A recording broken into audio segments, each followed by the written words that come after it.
እሺ ቄስ በፍቄ እኔም ትክክለኛ የቤተክርስቲያኒቷ ሚስጥራት ላይ ያለ ትምህርት ምንድነው አጠራ አድርገህ ብትነግረኝ የሚለውን ልጠይቀው ነበር። እሺ ጠይቅ። እሱም እኔም እሱ ጥያቄ ነው። ቄስ ፍቄ ጥያቄ ምንድነው? እኛ ምንድነው የምጠይቀህ ቄስ ፍቄ መካነ ኢየሱስ ወይም አንተ ሉትራኖች ከሉትራን ውጪ የሆኑ የጌታ እራትን አብሮ መውሰድ ይችላሉ ወይ ነው አንደኛ። ከዛ ወደ ጥምቀት ይሄዳሉ። እንደዛ ክሎዝ ኮሚኒየን ነው ኦስ ኦፕን ኮሚኒየን ነው እናንተ ጋር? ቀጥል። ያው የራሱ ሉትራን በኮንፌሽናል ሉትራን ደረጃ ስትመለከቸው አንድ ነገር አሁን ስለ ጌታ እራት ባለው አረዳድ ላይ በጣም ትልቅ የሆነ ልዩነት አለ። ሁላችሁም እንደምታውቁት ይሄ ለምሳሌ የጌታ እራትን በሉትራን ዶክትሪን ስንቀበል ስለዛ ቅዱስ እራት ያለን አስተምሮትና በፔንቴኮስታል ደግሞ ያለው አስተምሮት ያው ልዩነቱን ለዚህ ቤት ስውር አይደለም። ዴቭም ባለፈው በደንብ በሙክቱ ላይ ሲያቀርበው ነበር። አይደለም በየትኛው ቦታ ላይ ሄደሽ ለመውሰድ ይቅርና እዛው በቤተክርስቲያን ውስጥ በሚሰጥበት ጊዜ አስቀድሞ ትምህርቱ በደንብ ይሰጣል። ከምን አንግል ነው? ቆሮንቶስ ላይ ካለው አስተምሮት አንግል ሳይገባው ወይም ሳይገባው የሚለውን ሐሳብ ትኩረት እንሰጠዋለን። ሳይገባው ይህን ጽዋ የበላ ይህን እንጀራ የበላ ነው የሚለው ሰውየው የበላው እንጀራ ነው፣ የጠጣው ወይን ነው። ግን መንፈሳዊ ዓለም እንደ ዕዳ የሚጠይቀው የበላውን እንጀራ አይደለም፣ የበላውን ወይን አይደለም። የጌታ ስጋና ደም ዕዳ አለበት ነው የሚለው።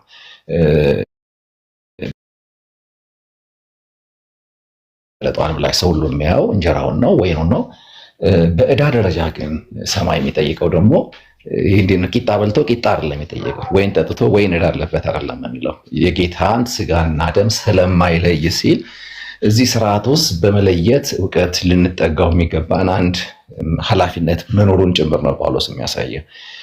ይህንን ለመለየት ትኩረት ያልሰጡት ሰዎች ደግሞ ምንድን ነበር በቦታው ላይ የሆነው ሲል በዛች በቆሮንቶስ ቤተክርስቲያን ውስጥ አንዳንዶች ታመሙ፣ አያሌዎች አንቀላፉ፣ ሌሎችም ደከሙ ብሎ ይህንን አለመለየት ያመጣውንም ደግሞ ሳይድ ኢፌክት ያመጣና በተፈረደብን ጊዜ ደግሞ ከዓለም ጋር እንዳንኮንን በጌታ እንገሰጻለን ብሎ ዲቫይን የሆነ ደግሞ ጀጅመንት እንዳለው ክፍሉ ያስረዳል። ይህንን ቤተክርስቲያኒቱ ዋጋ ትሰጠዋለች፣ ትኩረት ትሰጠዋለች።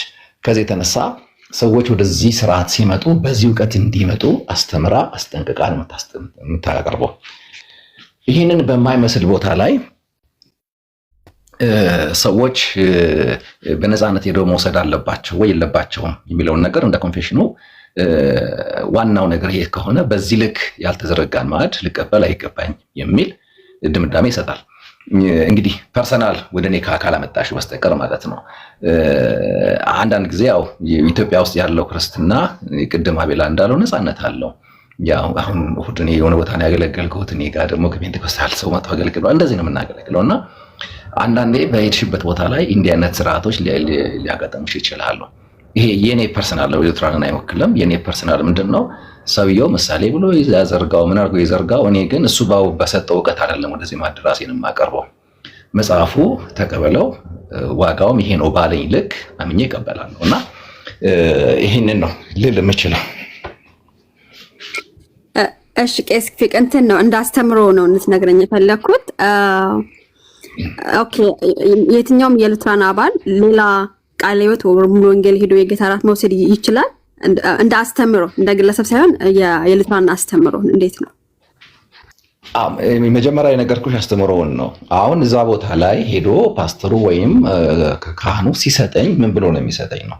ምሳሌ ነው ብሎ ነው የሚሰጠኝ? መታሰቢያ ብቻ እንደሆነ አድርጎ ነው የሚሰጠኝ? እንደዛ ከሆነ እንካችሁ ብሎ ሰማይ የዘረጋበትን ዋና ዓላማ ሙሉ ስለማያደርገው ሰዎች በዛ እውቀት ወደዛ እንዳይገቡ ይመከራሉ። ትምህርቱ ነው ይህን የሚያደርገው። ምክንያቱም ዕዳው ስለሚከታቸው ስለማይለየው ከቂጣው ስጋውን ከወይኑ ደሙን ስለማይለይ ለራሱ ፍርድ ይበላል ስለሚል ከዛ የተነሳ ቤተክርስቲያን ትከለክላለች። ስለዚህ አንድ የሉትራን ቤተክርስቲያን ፔንቴኮስታል ወይም ሌላ ቸርች ሄዶ እንዲወስድ አትፈቅድም ማለት ነው? አሁን ሞር ትራዲሽን ውስጥ ገብተሽ ወደኋላ ከ400 500 ዓመት በፊት የነበረውን አቋምና በወቅቱ የነበረውን ሙግት ላይ ያለውን ረግጠሽ ስታወሪ እንደዛ ነው የምትቆሚው። አሁን ደግሞ እኛ ባለንበት ዘመን ላይ ደግሞ በተለይ ኢትዮጵያ የሚባለውን ነገር በልዩነት ማየት ያለብን ይመስለኛል። ለምሳሌ ወደ አውሮፓ ከሄድሽ ዋንስ ሉትራዊ ከሆንሽ እድሜ ልክሽን ሉትራዊ ነው የምትሆኚው። እድሜ ልክሽን ሉትራዊ ሰባኪ ነው የምትሰሚው። በምንም ታምር የፔንቴኮስታል ሰባኪ አንቺ መድረክ ላይ መጥቶ አይሰብክም። ሉትራዊም ሰባኪ ደግሞ እዛ ቦታ ሄዶ አይሰብክም። ይሄ በአውሮፓ የምታውቁት ነገር ነው ያለው። እንዲህ ራሱን ገድቦ በኖረ እንትን ላይ ይሄ አሁን ምልሽ የምትይኝ ነገር ለአሰራርም ለምንም ነፃነት አለው። በዛ መንገድ ነው የሚሄደው። ወደ ኢትዮጵያ ስትመጪ ግን ቅድም አቡነ እንዳለው አንድ ቤት ውስጥ ማን ነው ዜዶ መሰለኝ እንትና ነው ያለው ሲሶ መሰለኝ ያለው አንድ ቤት ውስጥ መካኒሶስ አለ፣ ሚኬሲ አለ፣ ሙሉጌል አለ። ይሄ ህብረት የሚለው ነገር በጣም እንትን አድርጓል። ምንድነው ይሄ ያልተሰመረ የሆነ ህብረት አለኛ ጋር ጠቅሟልን ብዬ አስባለሁ። በጣም ጠቅሟል። ሰዎች ጸጋ እንዲካፈሉ አድርገዋል። ተጋግዘው አንድ ሆነው እውነታቸውን የጋራ በሆነ አቋማቸው ደምቀው እንዲያንቀሳቀሱ ረድቷል በኢትዮጵያ ውስጥ እና ይሄ ልዩነቱን የመጣውን ይሄ አንቲ ነገር ጥያቄ እንዲሆን ያደረገው ከዚህ የተነሳ ነው ብዬ አስባለሁ። እሺ ቄስ ፍቄ ለምሳሌ ነው ካናዳ ነው የምኖረው። ያው ይታወቃል የዚህ ካናዳዎች እንትን የሉትራንና አንቺ ቆይ እኛ ለምሳሌ በኢትዮጵያ አውድ ይታያ የነገር እኮ ነው። በኢትዮጵያ አውድ ሲታይ በኢትዮጵያ እኮ ጥያቄ እኮ ኢትዮጵያ ሲሆን ይቀየራል ወይ ነው? እኔ ጥያቄ ቆይ አንድ ቄስ የሚመልስልኝ። ለምሳሌ ቡክ ኦፍ ኮንኮርድ አለ እና ከዛ እንትን ካስተምሮ መቀየር ይቻላል ወይ? ቄስ ፍቅ ማለት አስተምሮ ከሆነ እንትናችን እምነታችን የማይፈቅድልን ከሆነ ለምንድን ነው እምነታችን የማይፈቅድ የምናደርገው? ቄስ መልስልኝ። አሁን ለምንድን ነው የምናደርገው የሚለው ጥያቄ ነው። ለምን እንደመጣ ግራ አይገባኝ። ያደረገ የለም ነው እያልኩ ያለሁት። ማንም ቢሆን ምሳሌ ነው ብሎ ወደ እኔ ቢያመጣ አይደለም ብዬ ነው የምቀበለው። በዛ አቋሙ አልስማማም። ስለዚህ በዚህ ብርሃን ነው መታየት ያለበት። ኮመንት ላይ በደንብ አንደርስታንድ ያደረጉ አልመሰለኝም እና እንትን እያሉ ስለሆነ በደንብ ረገጥ አድርገህ ተናገረ። እኔ ጨርሻለሁ። በቃ አለመሰለሽ አሁን ኢትዮጵያ ሲሆን ግን ከሌላው ዓለም በተለየ መልኩ ነው የሚታየው። ምክንያቱም አሁን እየሄድንበት እየመጣንበት ያለ ነገር አለ፣ መሬት ላይ ያለ ንብረት አለ። ለምሳሌ አንቺ ምን አለ መሰለሽ ሌላው ዓለም ላይ አንድ ሉትራን ኮንሽ እስክትሞቺ ድረስ ሉትራን ነው ብትሆኙ አለ። ኢትዮጵያ ውስጥ ግን እንደዛ አይደለም። ኢቭን ሌላው ዓለም ላይ ከሉትራን ቸርች ውጪ እንትኑ አይፈቅድለትም ሄዶ ለማገልገል። እኛ ግን እርስ በርስ ብዙ ጸጋዎችን ሼር እናደርጋለን፣ እርስ በርስ እንገለገላለን። አንደኛው እንትን ለሄዶ ያገለግላል። ስለዚህ የኢትዮጵያው ለየት ባለ አውድ ውስጥ ነው የሚታየው የሚለውን ነገር ሲሶኒክ ስለ አገልግሎት አይደለም ስለ ምስጢራት ነው ያወራው ያሉት። አገልግሎትማ እሱ ሌላ ጥያቄ ነው።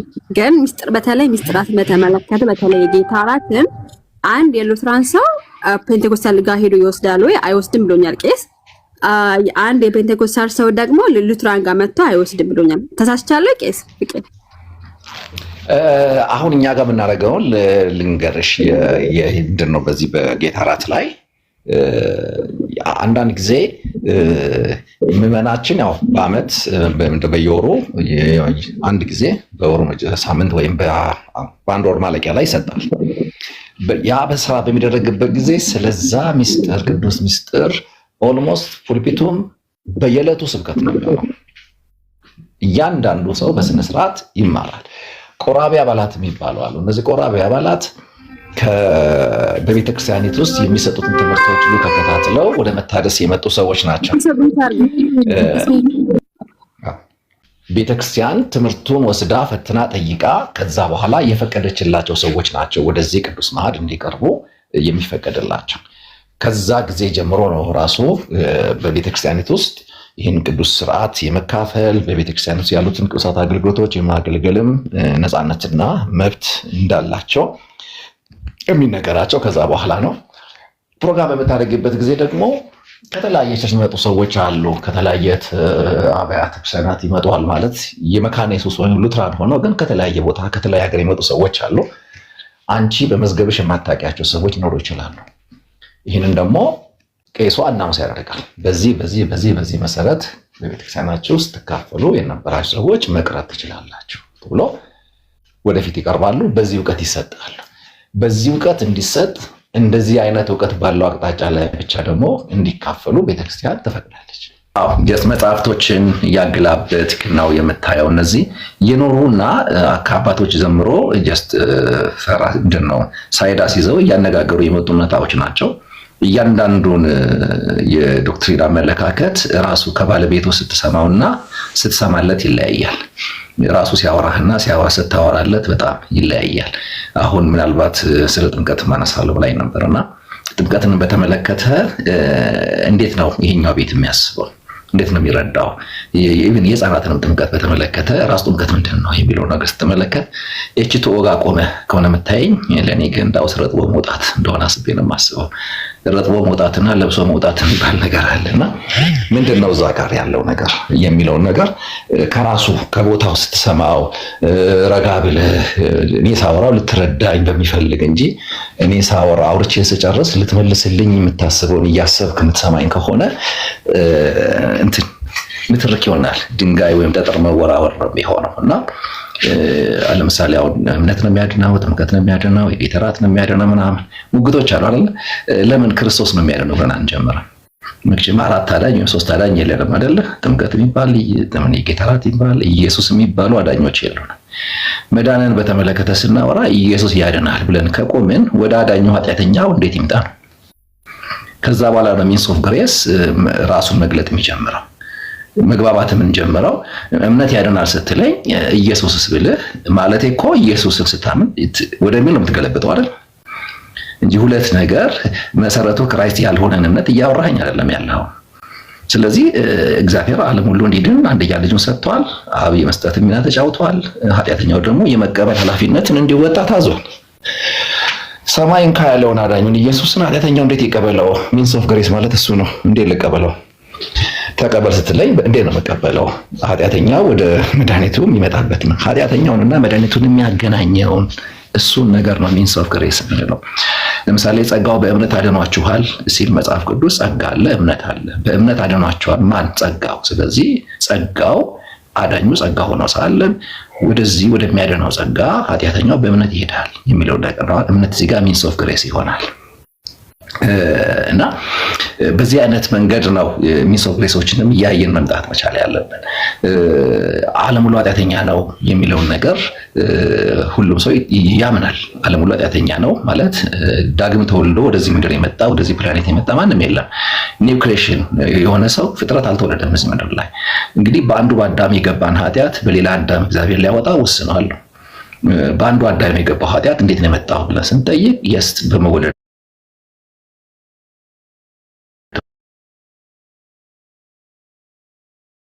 ልጅ የሆነ ማንነት የእግዚአብሔር ቁጣ ፍጥረቴ ላይ ከሆነ ያለው ከፍጥረቴ የመጣን ቁጣ በሌላ ፍጥረት እግዚአብሔር ሊያወጣው አስቦ ሁለተኛ አዳም አድርጎ ክርስቶስን ልኮታል።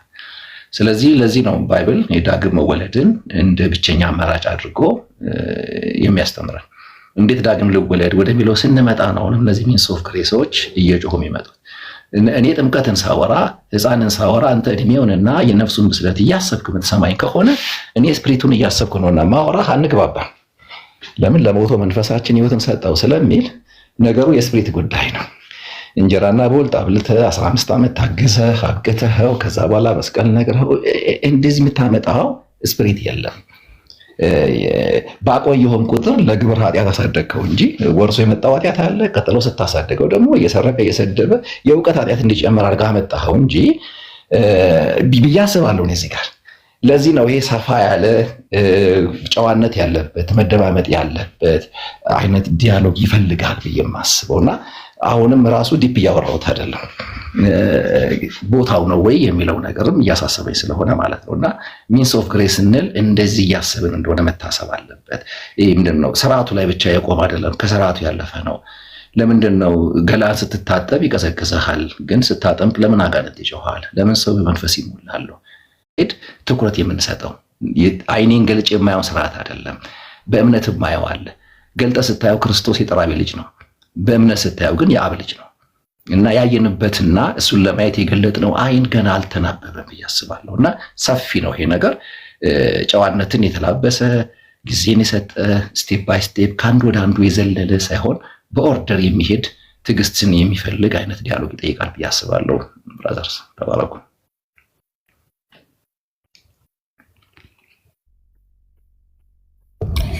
እሺ ቄስ ተባረኩ። ኦኬ ቀጥሉ። አይ ሀኒቾ ጥያቄ ካለሽ ጠይቂ። በጣም ቄስ በፍቄ እግዚአብሔር ይባርክ። ጥሩ ነገር እየሰማን ነው። እውነት ለመናገር ሀኒቾ ጥያቄ አለሽ? ጥምቀት ነበረ አይ ቲንክ ነክት ሳልጠይቀው የመለሰ ይመስለኛል። ግን እንዳለው ነው ቄስ ፍቄ እንዳለው ነው። ለምሳሌ ይሄን እዚህ ቲክቶክ ላይ እየተነሳው ለምንድን ነው ቄስ ፍቄ ህፃናትን የሚያጠምቁ ቤተክርስቲያናት አልዳኑም፣ አብያተ ክርስቲያናት አልዳኑም፣ ወደ እነሱ አልክም ሲባል ምክንያቱም ህፃናትን ስለሚያጠምቁ ከኦርቶዶክሳውያንም ከካቶሊካውያንም የመጡትን ስለማያጠምቁ እንደገና ድጋሜ ስለዚህ መካነ ኢየሱስ አልዳኑም የሚሉ ወንጌላውያን ብዙ ፎሎወር ያላቸው ወንጌላውያን ባዮች ፎሎወር ተከታይ ያላቸው ስላሉ እሱን እንድታጣራልኝ ነበርና ጥምቀት ለለኛ ምንድነው እምነት ብቻ ስንል ምን ይያልን ነው? እኛን እንደ ሉትራን ብታስረዳን። እምነት ብቻ አይደለ የሉትራን ነው አይደለም እምነት ብቻ። ስለዚህ እምነት ብቻ ሲል ሉተር ምን ማለት ነው? ጥምቀትና የጌታ እራትን አግልሎ ነው ወይስ እንዴት ነው? እሱን አስረዳን ተባሉ። ኦኬ እያንዳንዱ ከሳልቬሽን አንግል የሚከናወኑ ክንውኖች ሁሉ የሚደረጉት በእምነት ነው። እምነትን የዘለለ ያለ እምነት መጠመቅም ሆነ ማጥመቅ የሚባሉት ነገሮች ቦታ የላቸውም። እምነት ማለት በእግዚአብሔር የማድረግ ችሎታ ላይ የሚኖረሽ እርግጠኝነት ነውና ወደ ማጥመቁ የሚወስድሽ ወደ መጠመቁ የሚወስድሽ እምነት ነው። ያለ እምነት የምንሰራው ስራ የለም። ለምሳሌ አብርሃም ሲገረዝም አምኖ ነው። ከ8 ቀን ልጅ ጀምሮ ቤተሰቡን ገርዞ እሱ አምኖ ተገርዞ ወደ ገባበት ኪዳን ቤተሰቡን ሲያመጣ በእምነት በኩል ነው ሲያደርግ የነበረውና እምነት የሁሉ ነገር መሰረት ነው። ህፃናትን የሚያጠምቁ አልዳኑም ካለ ህፃናቱ በመጠመቃቸው ነው ያልዳኑት። ራሱ ግርድፍ ሐሳብ ነው ማለት ችኩልነት ያለበት ሐሳብ ይመስለኛል። አንድ ስር ዕውቀት አለ ማለት ነው። አልዳኑም የሚለው ነገር ኦኬ እኔ አጥምቄው አልዳነም በሱ ሐሳቤ ልበል እንግዲህ ስለሌለ ትንሽ ፊት ለፊት እንዲህ ብናወራው ነው የሚሻለው ከሱ ጋር እንጂ በሌለበት ማውራቱ ብዙም ትርጉም ስለሌለው ያውም ጨዋነት ካለበት ማለት ነው። እንደዚህ አታክ የሚያደርግ አይነት ቃላት እየመረጠ ስለሚናገር ብዙ ጊዜ ለዲያሎግ እና ለሙግት የሚመች ሰው አይመስለኝም። እና እሺ ሳጠምቃቸው ነው ያልዳኑት ወይስ ራሱ ግራ ይገባሻል። ለምሳሌ እንደዛ ቢለኝ ህፃናትን ስለሚያጠምቁ አልዳኑም ካለ ስላጠመቅን ነው ሞት ያገኛቸው ህፃናቱን ወይስ ደግሞ ለመጠመቅ 10 ምናምን ዓመት ጋር ደርሰው ስላልተጠመቁ ነው ካለ እኔ እስማማዋለሁ። እሱን ግን የምመልስለት ጥያቄ አለ ለሱ እሱ እንደሚለው 10 ምናምን ዓመት ድረስ ሄዶ ያልደረሰው በቤቱ ያለው ህፃኑ ምን ሆኗል? እኔ ቤት ያለ ህፃን ሳጠምቀው የሚሞት ከሆነ እሱ ጋር ያልተጠመቀው የዳነ ነው መጠመቁን የገደለው ልጁን ወይስ መዳን በማይገባው እድሜ ላይ ነው ያዳናችሁት ለማዳን የሞከራችሁት ነው ሊል የፈለገው ግልብጥ የሆነ ሐሳብ ነው። ኖርማሊ እያንዳንዱ ሰው ዳግም ተወልዶ አይወለድም እዚህ ምድር ላይ። ብዙ ጊዜ እንዲህ አይነት ጥያቄ ሲነሳ ጠይቅ ነበር። ለምሳሌ የብሉይ ኪዳን ጥላ ምንድነው ነገር አለ። ሰፊ ነገር ውስጥ እንዳወራ ፈቃደኛ ከሆናችሁ ላውራዎች የህፃናትና ጥምቀትን በተመለከተ ያለውን ነገር ከብሉይ ኪዳን ነው የሚጀምረው አይደል? ጥላ አለ። ጥላ ካለ አካል አለ። የአዲስ ኪዳኑ የጥምቀትን ጥላ እንደ ሉተራዊ የምንቀበለው የብሉይ ኪዳኑን በእስራኤል ቤት ያለውን የመገረዝን ኪዳን ነው የአዲስ ኪዳን ጥላ አድርገን የምንቀበለው አካል አድርገን የምንቀበለው። ያ ምንድነው? እግዚአብሔር አምላክ አንድን ቤተሰብ በዓለም መካከል ለራሱ ወካይ አድርጎ ሊያመጣ ወስኗል። ስለዚህ ወደ አብርሃም ቤት ገብተዋል። በአንተና በዘርህ በዘሮች መካከል በትውልድ የምትጠብቁት ኪዳኔ ይሄ ነው ብሎ ይሄ ኪዳን በመገረዝ የሚደረግ ኪዳን ሲሆን ወደዚህ ኪዳን የሚገባው ደግሞ በአብርሃም ቤት የተወለደ ከ8 ቀን ጀምሮ ጋዳ አስምሯል። ወደዚህ ኪዳን የመግባት መብት አለው። እንግዲህ ኪዳኑ ሲመሰረት አብርሃም በ99 ዓመቱ ገብቷል። እስማኤል በ13 ዓመቱ ገብቷል ብለን እናስብ። እንደገና ደግሞ ይስሐቅ በ8 ቀኑ ገብቷል። እግዚአብሔር ቤተሰባዊ አዳኝ ነው የምንለው ይሄንን ነው። ኢየሱስ የዓለም አዳኝ ነው ስንል ዓለም ሁሉ ኃጢአተኛ ነው፣ ሕፃን አዋቂ ሁሉ ከአዳም ተወልዶ ሞቷል። ኢየሱስ ማዳኝ ነው ብሎ የሚያምን የትኛውም ሰባኪ በቤቱ እሱ አለ፣ ሚስቱ አለች፣ ልጆቹ አሉ። እሱና ሚስቱ አምነው ተጠምቀው ልጆች 13 ዓመት ይቀመጡ የሚል ከሆነ በሱ ስብከት ኢየሱስ የዓለም አዳኝ ሳይሆን የቤተሰብ የአዋቂ አዳኝ ይሆናል። ድነትንም በእውቀት ተደራድረህ የምትገባበት ያደርግበታል ነው የኛ ግራውንድ። ስለዚህ ወደ አብርሃም ለመልሳቸውና በ8 ቀኑ ይስሐቅ ተገርዞ የገባበት ኪዳን አብርሃም በ99 ዓመቱ አምኖ የተገረዘበት ኪዳን ነው። ለምን ለአብርሃም እምነት ቀደመ፣ ግዝረት ተከተለው? ለምን ለይስሐቅ ግዝረት ቀደመ፣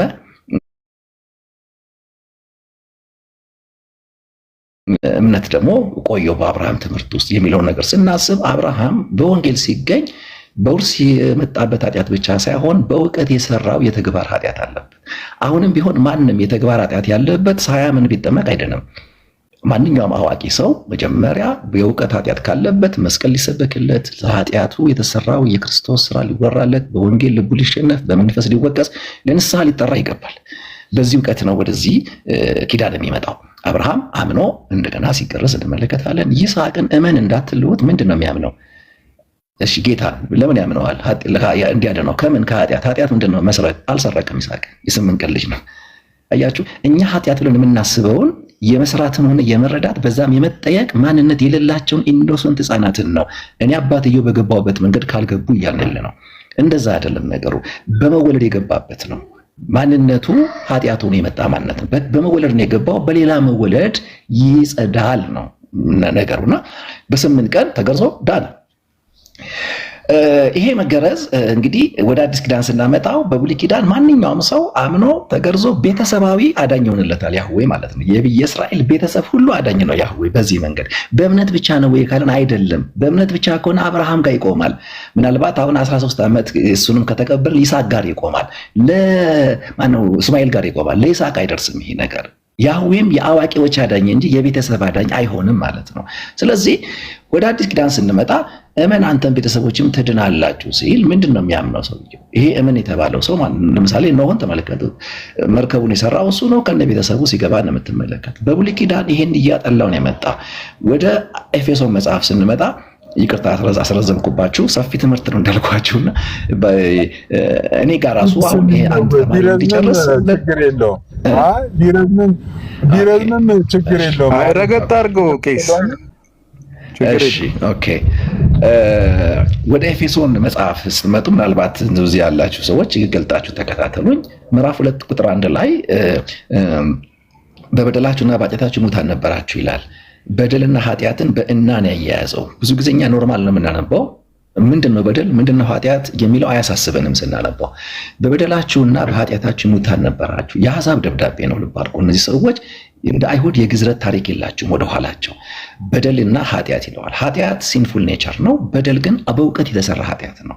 የግብርና የውርስን ኃጢአት ነው ጳውሎስ ምክንያት አድርጎ ለመሞታቸው የሚነግራቸው።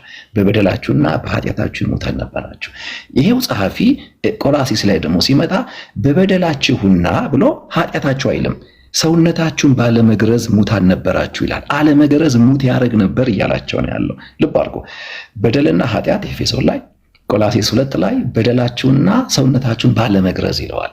አሁን አንድ ሰው በምንድነው የሞተው ብለን ስንጠይቅ በበደሉ በግብር ኃጢአቱ በእውቀት ኃጢአቱና የውርስ ኃጢአቱን ባለመገረዙ ምን አድርጋችኋል? ሞታችኋል ይላቸውና ያንን መገረዝ ነው እንግዲህ ቆላሲ ላይ የክርስቶስ መገረዝ ብሎ ከጥምቀት ጋር የሚያገናኘው። በብሉይ ኪዳንም እምነት አዋቂዎችን ሲመለከት፣ ግዝረት ግን ሁሉን ያጠቃልላል። በአዲስ ኪዳንም እምነት አንተን እኔን ሲመለከት ቤተሰቤን ሁሉ የሚያጠቃልለው ግን ጥምቀት ነው። ይሄንን ካየን በኋላ ጥምቀት ምንድን ነው ወደሚለው እሳቤ ነው የምንመጣው። ባይብሉ ላይ ብቻ ጀስት ምንድን ነው እያወራሁት ያለሁት የትራዲሽኑን አባቶች ምናሉ ወደሚለው የጥንቷ ቤተክርስቲያን ምን እያመነች ምን እያከናወነች መጣች የሚለው እናንተ ያው ተመራመሩበትና አስፈላጊ በሆነ ጊዜ እሱን ማቅረብ ይቻላል። እና ወደ አዲስ ኪዳን ስንመጣ መጀመሪያ መፈታት ያለበት ማን ይጠመቅ ሳይሆን ራሱ ጥምቀት ምንድን ነው የሚለውን ነገር። የጥምቀትን ውሃ ሻወር ከመወስድበት ውሃ የሚለየው ምንድን ነው?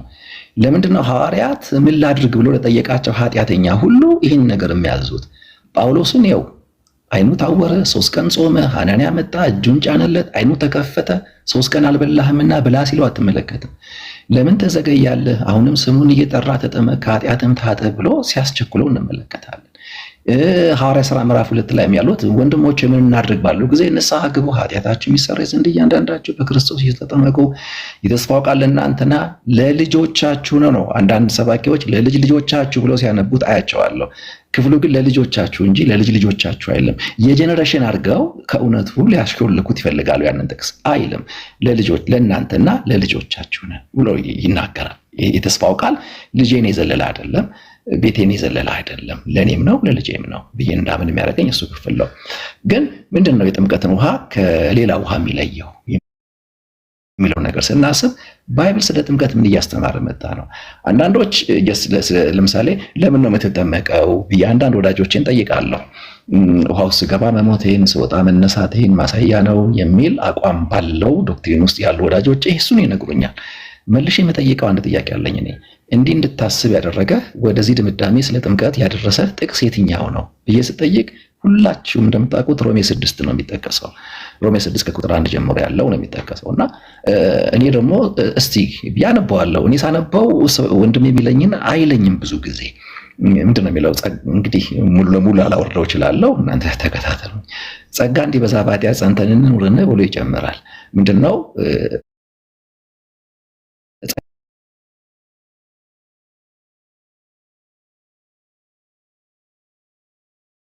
ከሆነ በደንብ እንዲመጣ ኃጢአት በደንብ ልስራ ወይ የጸጋ መምጫው መንገድ ኃጢአትን ማብዛት ከሆነ የሚል ድምዳሜ ጋር እንዳይደርሱበት ጳውሎስ መልሶ ያጥፈዋል። እና ጸጋ የሚመጣው በኃጢአት ጸንተን ስንኖር ነውን ሲል ነው። ለኃጢአት የሞትን እኛ ወደፊት እንዴት አድርገን በሱ እንኖራለን ብሎ የመጣው ጸጋ ያዳነን ብቻ ሳይሆን ለኃጢአት የገደለንም እንደሆነ ጭምር ማስተማሩን ይቀጥላል። እንዴት ነው ጸጋ የገደለን? አሁን እኛ በጸጋ የዳነን መዳናችንን ብቻ ነው እየሰበክን እየዘመርን የመጣ ነው እንጂ ያ የመጣው ጸጋ ለኃጢአት፣ ለዓለም፣ ለሰይጣን ገሎ ለእግዚአብሔር መንግስት ህይወት እንደሰጠን ድርብ ፓኬጁን ካላወራ ነው ጸጋ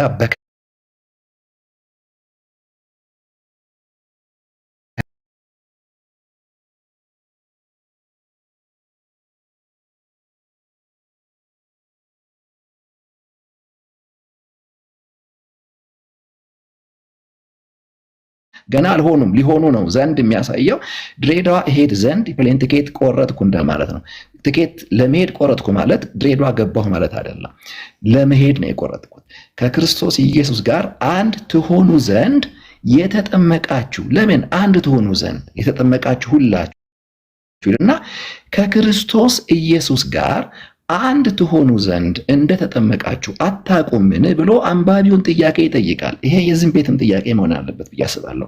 ለምንድን ነው የተጠመቅከው? ጥያቄ አታውቅም ወይ ነው። ምንድነው እወቅ የሚለው ጳውሎስ?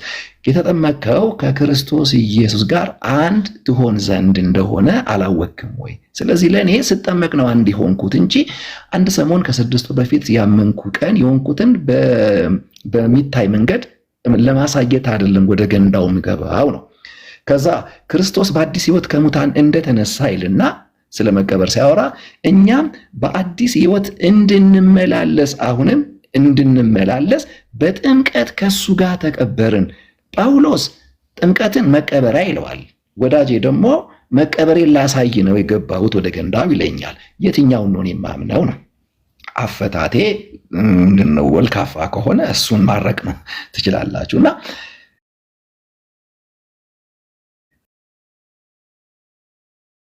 እሱ ጋር ተቀበርን ሲል ጥምቀትን የክርስቶስን ሞት ለመተባበር አንድ ለመሆን የሚካፈልበት ቦታ እንደሆነ ያ ክፍል ያሳያል። ገላትያ 3:27 የሚናገረው እሱ ነው። ሁላችን በእምነት በኩል የእግዚአብሔር ልጆች ናችሁ ካለ በኋላ ከክርስቶስ ኢየሱስ ጋር አንድ ትሆኑ ዘንድ የተጠመቃችሁ ሁሉ ክርስቶስን ለብሳችኋል ይላል። ለእኔ ስጠመቅ አንድ ለመሆን ነው። ያ ስርዓት ደግሞ ያለብሰኛል ብዬ አስባለሁ። ለዚህ ነው ቅድም ቆየት ብለዋል ገንዳ ውስጥ ረጥቦ መውጣትና ለብሶ መውጣት ይለያያል ያልኩት ከዚህ የተነሳ ነው። መልበስ ነው የሚለውን ነገር ያሳየናል። ስለዚህ ጥምቀት ከውሃ ባለፈ ሞትና ትንሣኤ ጋር ያደርሰኛል። እምነትም ሞትና ትንሣኤውን ነው የሚያነቃኝ። ስለዚህ እነዚህ ነገር ሰው ሲጠመቅ አንድ የሚሆነው ከክራይስት ጋር ነው። ሲያምን አንድ የሚሆነው ከክራይስት ጋር ነው። ስለዚህ ማንም ያለ ነው ኢየሱስ ነው። ሚንስ ኦፍ ግሬስ የምንለው ይህንን ነው። አባትየው በገባበት እምነት በኩል ልጁ ስለማይገባ እዚህ ጋር እንቆምና ከዛ ሎጂካል ጥያቄ ነው የሚነሳው። ምን ያውቃል? ለምሳሌ ሕፃኑ ምን ያውቃል? ከወዲህ ደግሞ መልሱ ምንድነው? ምን ይወቅ? ምን እንዲያውቅ ፈለግ? ከአዳም ጋር የሰራውን ኃጢአት እንኳን ሕፃኑ አንተም አታውቀውም ነው አባትየው። አንተም በአዳም ጋር ለሰራው ኃጢአት ለንስሐ አልተጠራህ። መንፈስ ቅዱስ ለውርስ ኃጢአት ማንም አልወቀሰም። ማንም ባልተወቀሰበት ጉዳይ ሕፃኑ ተለይቶ እንዲወቀስ ለምንድን ነው የፈለግነው ነው? በመወለድ ነው የመጣበት፣ በሌላ መወለድ ነው ወደ ኪዳን የሚገባው ነው በዚህ ሳይድ ያለው አመለካከት። ከዛ ውጪ ከኔ የተወለደ ድኗል አልዳነም የሚለው ቀጣይ ሙግት ነው የሚሆነው። አንድ ወዳጄ እንደዛ ብሎኛል። እኔ አምኜ ስለዳንኩኝ ከኔ የተወለደ ድኗል ሲል ኦኬ፣ አንተ በመድኃኒዓለም ልጅ በአንተ ይድናሉ፣ ወልደ የምታድን የትኛው መድኃኒዓለም ነህ የሚል ጥያቄ አቅርቤ ትዝ ይለኛል። እና ይሄ ትንሽ ከባይብሉ አጠቅል አስተምሮት ያለፈ ይመስለኛል። የአብርሃም ልጅ በ8 ቀን ባይገረዝ ምን ይፈጠር ነበር ስል ከእምነት አባት ከአብርሃም መወለዱ አያድነውም። ያቺ ነፍስ ከወገኗ ተለይታ ትጥፋ ብሎ ከአብርሃም ወገብ የወጣን ለማጥፋት እግዚአብሔር ሲዝት እንመለከታለን። እና መንፈስና አዋቂ መንፈስ የሚባል የለም። ለአንተም እፍ ነው፣ ለእሱም እፍ ነው። በመንፈስ አትበላለጡም። ኃጢአት አታክ ያደረገው እሱን ነው። ዳግም የሚወለደውም ስፕሪት ነው የሚለውን አቋም ይዞ ነው ይሄ ነገር የሚሄደው። እና በጣም ሰፊ ነው። ብዙ ሎጂካል ጥያቄዎች አሁን ከወዲያ ሰፈር የሚጠየቅ የእኛ ቤት የሚመልስ ብቻ አይደለም፣ የእኛ ቤትም ያልተመለሱ ለጥያቄዎች አሉ። ዋትስ ኔክስት? ለምሳሌ አንድ ወዳጄን ጠይቄው ነበረ። በጌታ ቀኝ የተሰቀለው ሰውዬ ሳይጠመቅ ኔዳ ነው። እንደውም በአንዳንድ መጽሐፍቶች ላይ ያለው ይሄን ነገር ትልልቅ ሰዎች የሚጠቀሙታል። እና ሳይጠመቅ ኔዳ ነው። ስለዚህ እንዴት ጥምቀት ያድናል ትላለህ? መጀመሪያ እኛ ያድናል የምንለው ኢየሱስን ነው። ወደ አዳኙ ኃጢአተኛ የሚሄድበት ሚንስ ኦፍ ግሬስ እምነትና ጥምቀት ናቸው ያልን እያስተማርን ያለ ነው። እና የጠየቁት ምንድን ነው? በጌታ ቀኝ የተሰቀለው ሰው አምኖ ነው ዛሬ በገነት ትገባለህ የተባለው። አልተሳያለ። ኦኬ፣ ወደ ሰውየው እንምጣ። እዛ ጋር ጌታ ሞቷል ወይ? አልሞተም። ተነስቷል ወይ? አልተነሳም። ጥምቀት ታውጇል? አልታወጀም። እና ምን እንዲተባበርልህ ነው መስቀል ላይ ያለውን ሰውዬ እኔ ከመስቀል ወዲህ ላለውት ሰው ማስረጃ ልታረግ የደፈርከው? ምላሽ አልነበረም።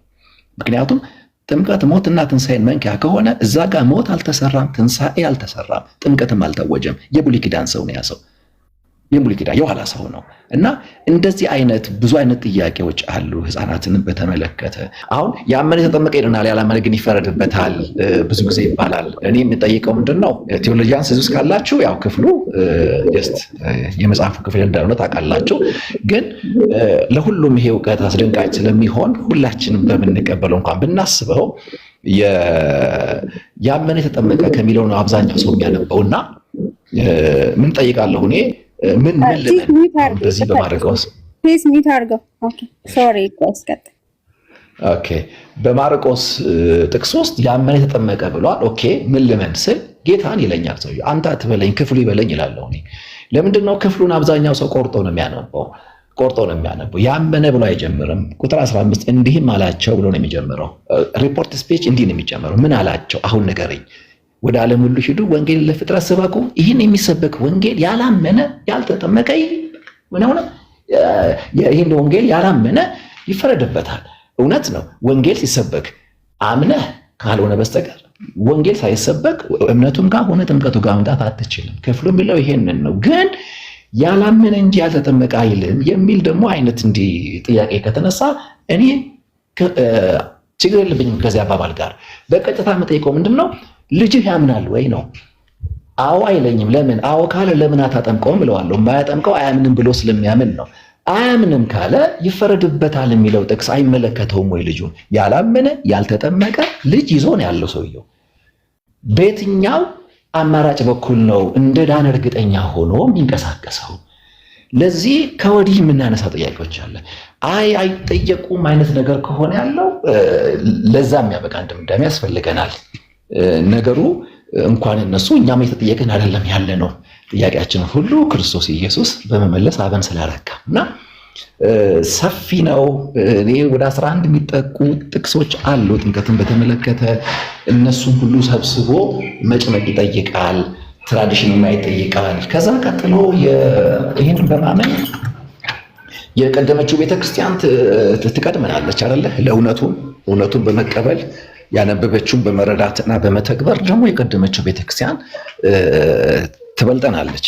እኔ ያለሁትኝ 21ኛው ሴንቸሪ ላይ ነው። እነሱ ደግሞ እውነቱ ጋር ያሉት 2ኛው ሴንቸሪ ላይ ነው። ያ አንድ ሰው ሲናገር ስለሰማው ነው። ይሄ 2ኛው ሴንቸሪ ላይ ወዲህ የመጣ ነው ሲል ታዲያ መቼ እንዲመጣ ነው ያሰበው? 1ኛው ሴንቸሪ ባይብል ራሱ ነው። ሁለተኛው ሴንቸሪ ነው አባቶች ዘመን የሚሆነው። ከኔ ይልቅ ለመጽሐፉ ለፈርስት ሴንቸሪ ልምምድና ስርዓት ቅርቡ የሆኑት ሰከንድ ሴንቸሪ ያሉት አባቶች ናቸው። እነሱ ስህተት ሆነው ከ21ኛው ሴንቸሪ በኋላ ያለውት እኔ ልክ ለመሆንበት ምንም እውነታና መሟገት የምችልበት አይነት ሪያሊቲ